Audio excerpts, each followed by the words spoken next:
দর্শক আপনাদের কিন্তু দেখানোর চেষ্টা করছিলাম এই মুহূর্তে কিন্তু মিরপুর 10 আমরা যেমনটি দেখছিলাম যে একটি রাস্তা ছাড়লে কিন্তু আরেকটি রাস্তা তারা বন্ধ করে দিচ্ছে এবং গাড়িতে যাতে কোনো প্রকার সমস্যা নয় এবং কত সুশৃঙ্খলভাবে কিন্তু তারা তাদের যে দায়িত্বটা সেটি কিন্তু মিরপুর এলাকায় পালন করে যাচ্ছে। শুধু মিরপুর না, ঢাকার সহ সারা বাংলাদেশে কিন্তু সকল জেলাতে এই যে উন্নত শিক্ষার্থী যারা রয়েছেন তারা কিন্তু এই যে ট্রাফিকের যে দায়িত্বটা সেটি পালন করে কিন্তু সবার মধ্যে যে প্রশংসা সেটি কিন্তু অর্জন করছেন।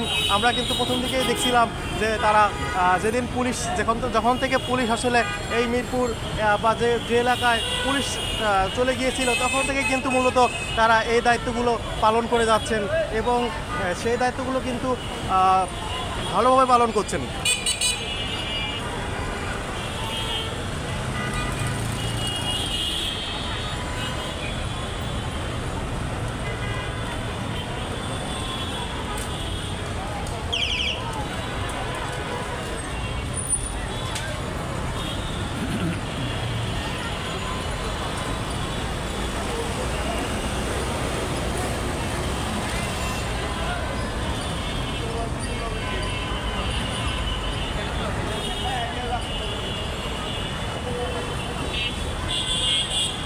ভালোভাবে কাজ করতেছি। আমরা দেশটা তো আমাদেরই করতে হবে। আমরা হচ্ছে আগামী দিনের জন্য আমরা যেহেতু পড়াশোনা করতেছি, আমরা চাই আগামী দিন দেশটাকে আরও সুন্দরভাবে সাজিয়ে তুলতে। কতদিন পর্যন্ত আপনারা এই দায়িত্ব পালন করবেন? যতদিন পর্যন্ত ট্রাফিক না থাকবে ইনশাল্লাহ, আমরা ততদিন পর্যন্ত ট্রাফিক পুলিশ যতদিন না আসবে আমরা ইনশাল্লাহ কাজ করবো। আমরা এই উদ্যোগে আমরা নামছি।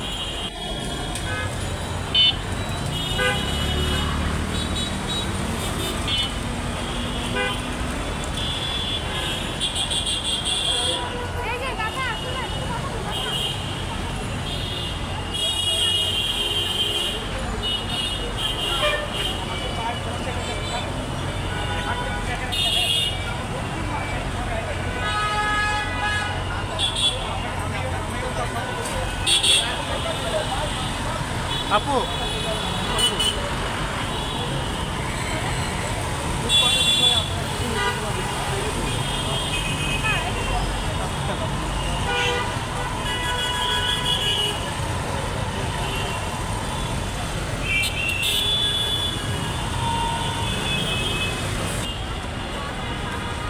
গত কয়েকদিন যাবৎ কিন্তু এই আন্দোলনরত শিক্ষার্থী যারা রয়েছেন তারা কিন্তু বিভিন্ন জায়গায় ট্রাফিকের যে দায়িত্বটা সেটি পালন করে প্রশংসা সবার কাছে প্রশংসিত হচ্ছেন এবং তারা প্রথম থেকে কিন্তু যখন আসলে এই রাজপথে কোনো কেউই ছিল না দায়িত্ব নেওয়ার মতো, তখন কিন্তু এই যে আন্দোলনরত শিক্ষার্থী যারা রয়েছেন তারা কিন্তু নিজ উদ্যোগে ট্রাফিকের যে দায়িত্বটা সেটি পালন করার চেষ্টা করছেন।